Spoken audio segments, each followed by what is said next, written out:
আজকে আমি দেখাবো কিভাবে জুরা মাংস ভাজা ভাজা করতে হয়। তো আমি এখানে কিছু রান্না করা মাংস ঝুরা করে নিয়েছি। এখন আমি চুলাতে একটা প্যান বসিয়ে দিলাম, চুলাটা অন করে দিলাম। আমি এখন একটু তেল দিচ্ছি।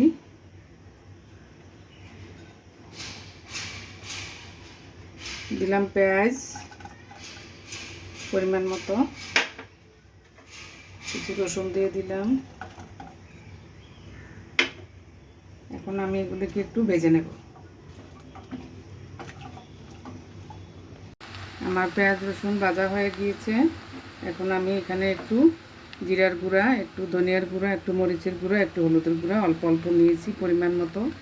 আমি এখানে অন্য কোনো মশলা ইউজ করছি না, যেহেতু মাংসটা রান্না করা আছে।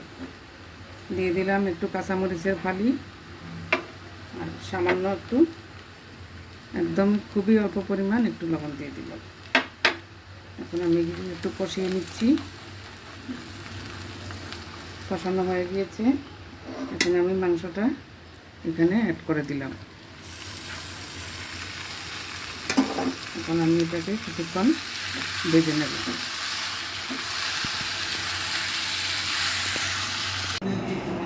তৈরি হয়ে গেল আমাদের ঝাল ঝাল ঝুরা মাংসের রেসিপি।